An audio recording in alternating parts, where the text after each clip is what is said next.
there is a master plan for you. I say there's a master plan for you. There is a master plan for me. Together? There is a master plan for me. And you say, well, what does that bring up? And you say, oh, master plan. Does that mean I got to go back to school and get another degree?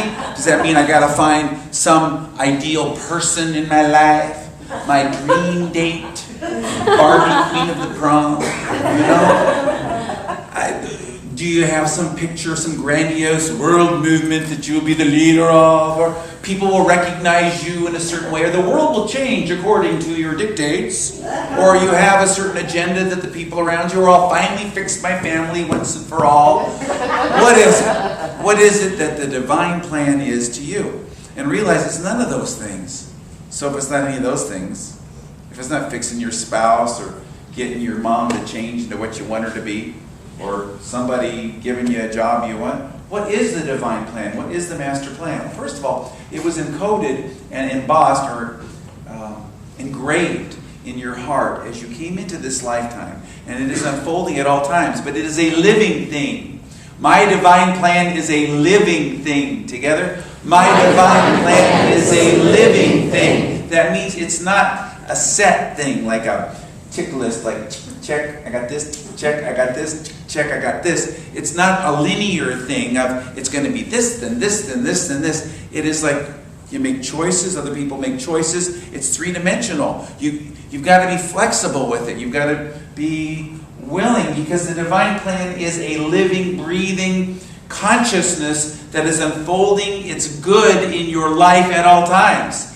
My divine plan is unfolding its good. Together? My divine plan is unfolding its good. How do you sign on to that kind of a plan? And maybe it'll outform. Maybe it'll outform in your life as a career. Certainly it will express through your career, unless you're retired. Then it'll express through what you're doing in terms of service and pastimes. It certainly will express through your relationships and all of those things. But none of those things are it. The divine plan is that plan of unfoldment that is your spiritual unfoldment for good in your life. It's your growth. It is the ability and increasing the capacity to love your neighbor as yourself, to love the conditions of life when they're not pleasing to you. It is an unfoldment of a purposefulness in your life that is greater than what you had in mind, but different. Sometimes, I've been privileged to know some pretty amazing spiritual people who've had incredible consciousness. And what I've noticed about these people who really are completely unfolding and expressing their divine, their master plan, some of these people are very they're very public. They're recognized, but most are not. Many of them have very quiet, very subtle, and not the people closest to them. Some of them don't even know who they're brushing up against. What if your divine plan meant keeping things under wraps for a period of time? What if your divine plan meant you kind of keep things quiet for a while? Jesus certainly had a divine plan. It was encapsulated in a word. In Hebrew, it was Messias, or Messiah. In Greek, it was Christos, or Christ, which literally just meant anointed one. It's basically the one with the job description.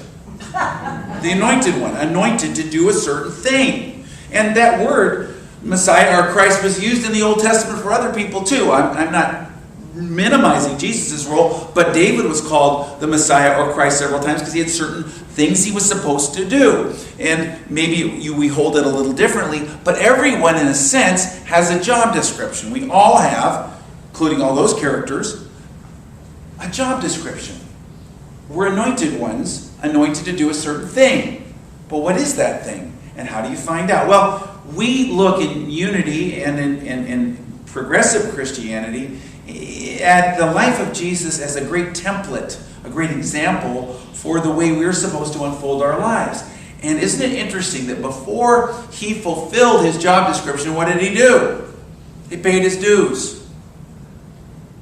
He only started when he was 30. Before that, he was building up his family business. He he had younger brothers that he turned it over to when he was 30, and they kept it going, but he built it up basically, possibly, to finance what he was doing in that 1 to 3 years of his powerful work that he did. And he grew, and he learned, and he did his practices. What are you doing right now to prepare the way behind the scenes, under the cover, in a way that's not recognized by anyone, to fulfill that divine plan, that master plan? What are you doing in your life in this moment to fulfill the master plan? What practices are you practicing in your life to fulfill the master plan? Where in your life are you calling forth the good in your life? Charles Fillmore said, "Pronounce the omnipresence of good in every experience, even if that experience isn't good. And by that mental attitude, you will call forth only the good, and only the good will remain." As you push off from the shore, and you get into that deeper water, and you feel that current of that deeper water moving you forward, that's the master plan. And it's a living thing, like a river's current is a living thing. Heraclitus, 2,500 years ago, said that everything in the universe is flow. Everything is flow. That's where it came into Western thought, that everything is flow. And in the East, there was the Tao Te Ching, always talking about the flow of life. Eric Butterworth wrote a book about In the Flow of Life. And as we get involved in the flow of life, we're pushing out into the flow of good. And we've got to be what's called a good finder. A good finder. You know, they did a study of 100 of the most successful people that would let them study them. And of those 100 people, they found a lot of differences and a lot of trends and a lot of things. But the only one thing that every one of those 100 people had in common was they were what's called a good finder. That is, they had the ability to take situations and not deny them or pretend like they're not there or ignore what's negative, but to find the good, to call forth the good, to work with it creatively. Jesus was a tekton. We call it a carpenter. It's mistranslated. Tekton, that was his career for his first 30 years of his life.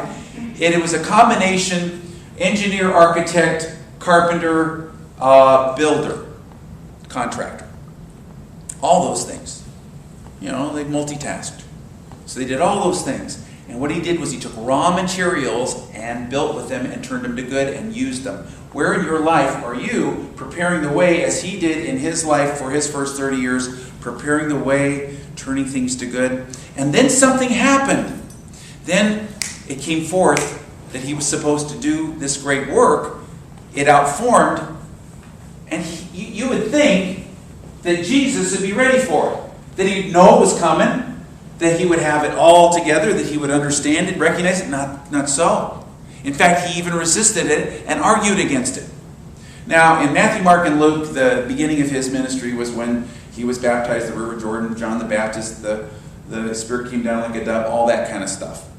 But in John, it's a completely different story. It's about a party.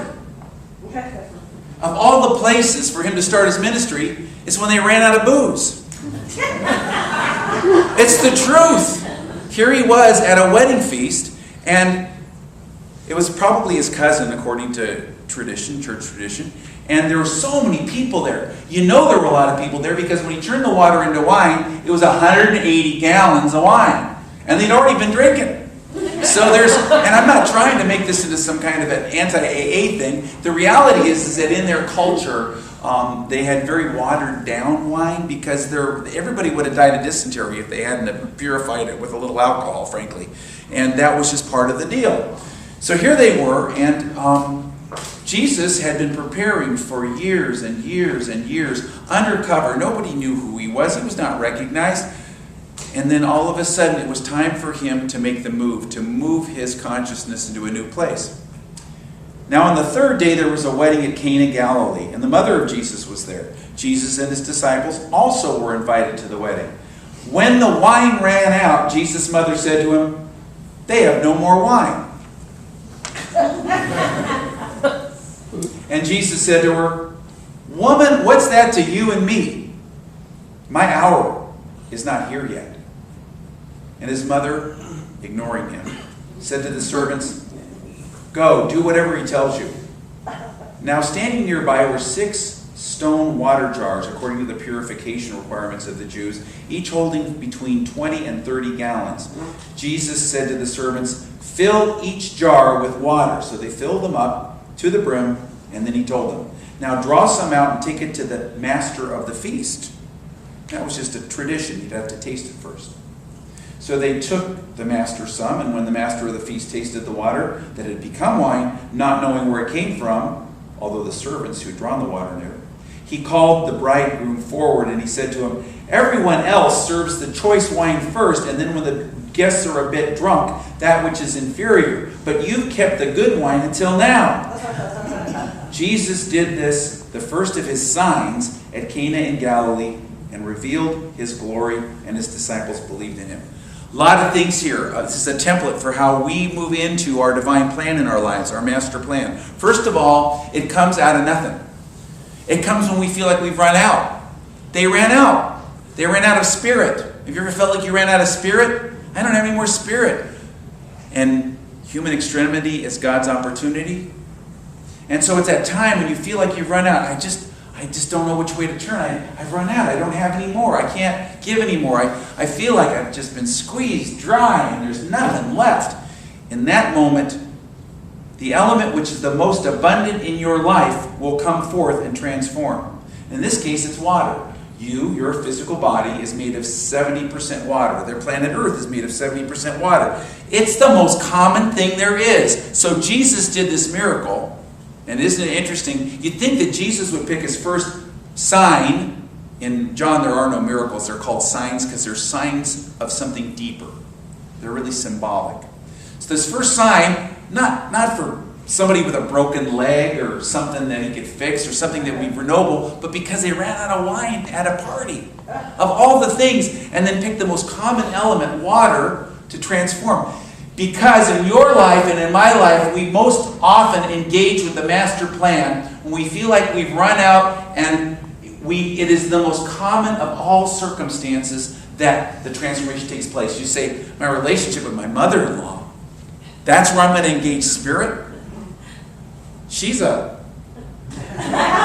no way. By the way, that's not true about my mother-in-law. But if it were, I would say that. My job? The fact that I don't have a job? This illness? This relationship breakup? This situation? That is the most common situations in life. And when we feel like we've run out, that's when. So how do you... And you notice there's no hoopla. He just says, fill it up, draw a little out, and give it to the guy.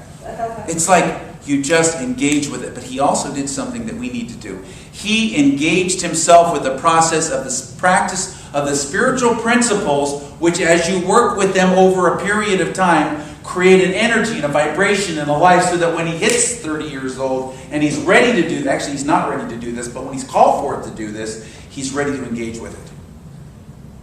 Are you ready? Are you preparing yourselves to be ready to take that step? Your master plan is not about some grandiose thing. It's not about being this or doing this or going here or anything. It's about the unfoldment of your soul. Your soul's decisions trump your personality's desires. My soul's decisions trump my personality's desires. Together? My soul's decisions trump my personality's desires. What do I mean? The soul is constantly, and many of us, is leaking out what it needs to do, what that plan is. Just eking out a little at a time. But it's pushing out. It's pushing out into visibility. You can invite it. You can call it forth. You can say yes. And it is part of the ordinary experience of life that it will come forth. It will be in the most common element of life, like H2O is, and it will create this spirit. Now, what is this spirit? The spirit that is in the wine. Spirit was spiritus, which meant a lot of things. It meant breath. It meant ghost. It meant divine something. It meant God. It meant the invisible life force, energy.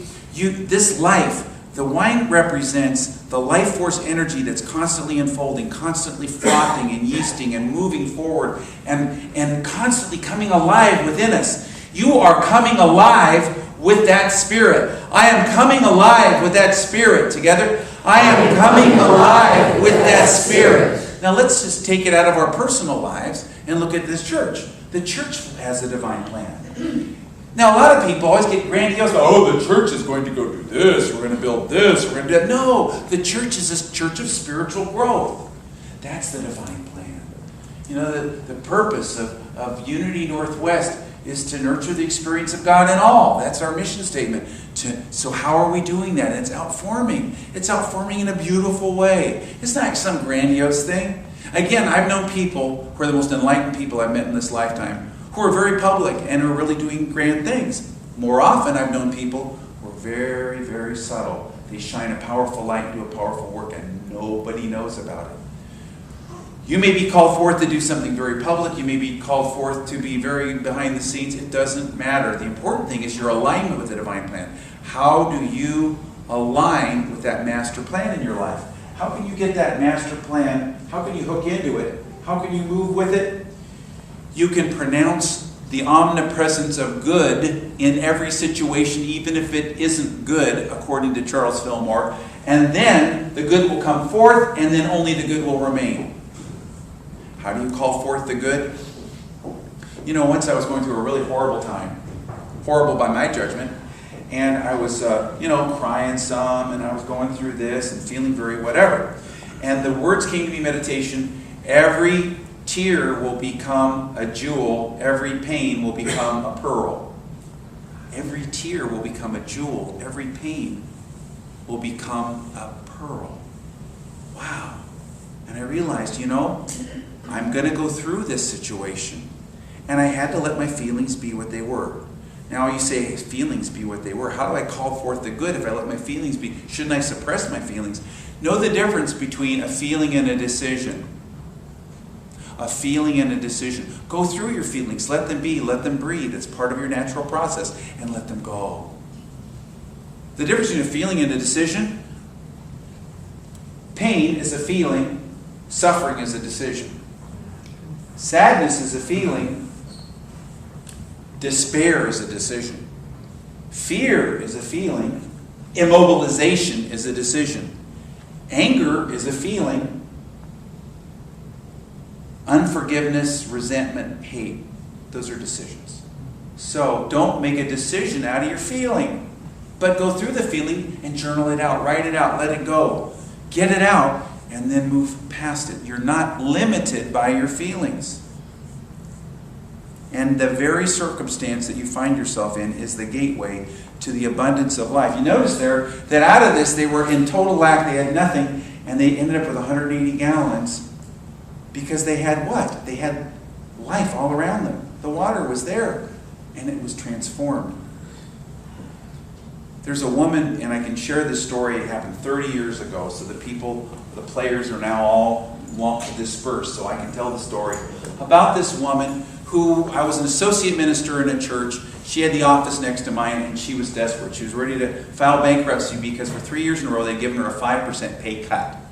And basically, I think they were trying to get her to move on. And I thought she was great, but what do I know? But anyway, here she was in this desperate situation. And then the senior minister came to me and said, Greg, there's a guy named Stretton Smith. He's a friend of mine who's going to bring in something called the 4T Prosperity Program into this church. And I read over it, and I thought, this is hokey. I didn't get that at all. It just seemed, I don't know. I just didn't get it at all. But, he told me to do it, and I was an employee, so I went ahead and we put it in, and the program went forward. About the 5th week, this woman in the next office came over to me. She said, Greg, you got to know there's something to this program. She said, and she told me her story. She was ready to file bankruptcy. She was desperate. She said she took the class because what else is she going to do? And she said that she hadn't been able to find another job. It had been a couple of years she'd been looking. And she said her boss from 10 years before, she'd worked for, I believe, a judge or an attorney, a judge, a municipal court judge.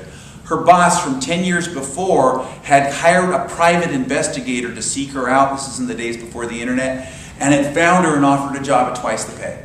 She says, Greg, there's something to this program. You need to pay attention to it and start telling people about it. And Tuesday's the last time to join this class. But what she did was she began the practice of practicing these principles and engaging herself. When you find yourself, like at the wedding at Cana, seemingly running out, that's the moment of extremity that can open up to an opportunity. When you find yourself in a situation where you can't see where the answer is going to be, that will be the time when you'll have a sign. A sign. Now in John, in Matthew, Mark, and Luke, they had lots of miracles. There's not the word miracle once in John. It's called signs because they're signs of something higher. When we engage ourselves with this higher reality, with this higher power, it is a sign for spiritual growth. And it's not about doing anything. It's not about getting anything. It's not about any outer form. It is about an inner experience of unfoldment that's constantly pushing out for us. When we get into the flow of life, when we move into the flow of life, when we begin the process of unfolding this incredible power from within us. This is a moment in which we can pronounce the omnipresence of good in every experience, even when the experience itself is not good. And by that mental attitude, you will call forth only the good, and only the good will remain. Well, you say, well, what's the difference between that and materialism? What is the difference between materialism and prosperity? Materialism complicates. Prosperity simplifies. Lynn once said, you can't embrace God with your arms full of stuff. Prosperity is being in the flow of life as needed, moving so it's not about, and you let go of the outcomes you have in mind for a higher outcome. It's okay to have outcomes in mind, but you've got to be willing to let them go. You let go of the way you think you're supposed to get there for a better way. And you'll find that you'll be moved like the current to the left. You'll feel it moving. You'll feel it moving to the right. Have you never had that happen in your life where you just felt like you were being guided by invisible hands? And I have a lot more I was going to say, but we need to go into meditation right now, into prayer. So again, I want you to set down anything in your hands, any pieces of paper, and move into this moment free and unencumbered. And just take a deep breath and let it out. And just say, God, silently, say, God, how are you going to turn this one to good? I am in alignment with my master plan.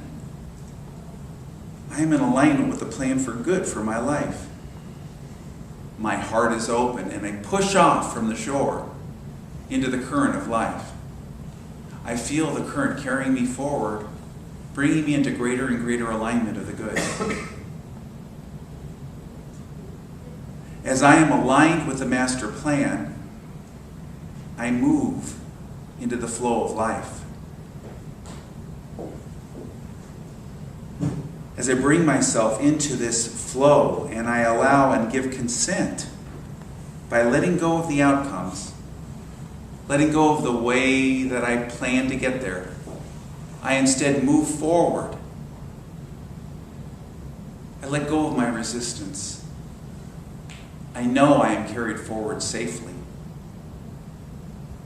I know that everywhere I am, God is, and I call forth the omnipresence of good. And as I move into the time of silence, I once again simply say, God, turn this to good. I am aligned with my master plan.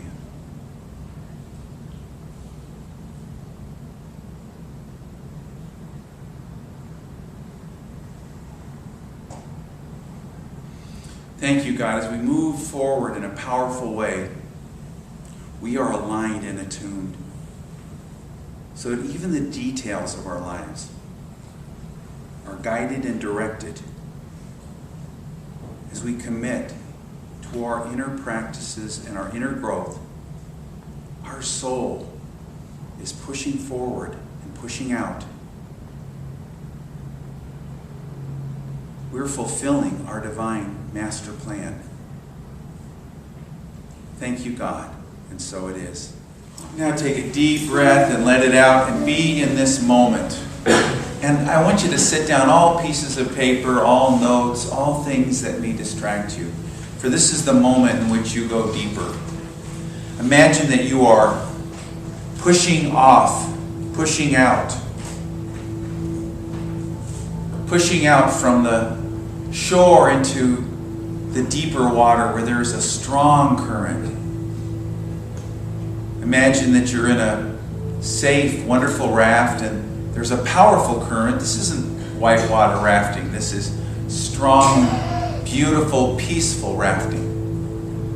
And that you are in the flow of life, and that flow is carrying you forward. And I want you to take into your heart and mind something that's been weighing on you or something you've been troubled about, and simply say, God, how are you going to turn this one to good? And as you're flowing, you feel this energy moving. God, how are you going to turn this one to good? And you feel the flow taking you exactly where you need to go. And you can feel it changing as it moves perhaps to the left or to the right. And you trust the flow. And you're in alignment with that flow. I am aligned with the master plan. I am aligned with the flow of life. The flowingness of life is my plan, etched upon my heart, embraced, and accepted by me in this moment. I came into this lifetime with a master plan. Not some grandiose thing, but a definite flow of unfoldment from within out. A movement into greater and greater good. A releasing of limitations and an embracing of new possibilities of spiritual growth. I am ready to embark on a grand adventure. And as I feel the current of this powerful flow of life moving me forward, I trust that everything that I need is being provided in this flow of life. And every circumstance is being turned to good. To whatever I have brought into this prayer time, I say, I am using you to heal my soul. I am using you to heal my soul. This can only bless me. This can only heal me. This can only bless me. This can only heal me. I call forth the omnipresence of good. I call forth the omnipresence of good. And now I let go into the flow, and I trust as I release the outcomes, as I release the means of getting there, that I am being carried forward in a purposeful, dynamic, and active, flowing spiritual energy that is moving me where I need to go, to what I need to do, and unfolding the purpose and the purposefulness of my being. And as I move into the silence, I take these two thoughts. God, how are you going to turn this to good? And I align with my master plan.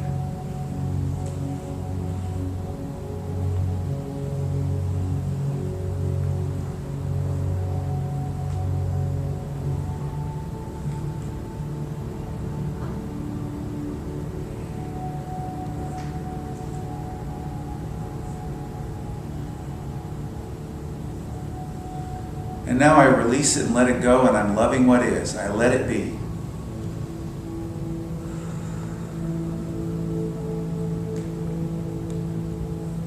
I am in the flow of the master plan. And I now trust, I can trust, that all things are working out for the highest good for all concerned. I'm in alignment with what is called the will of God, which is simply the highest good for all, the flow of life unfolding and directed by the infinite spirit that flows. Thank you. Thank you, and so it is. Amen.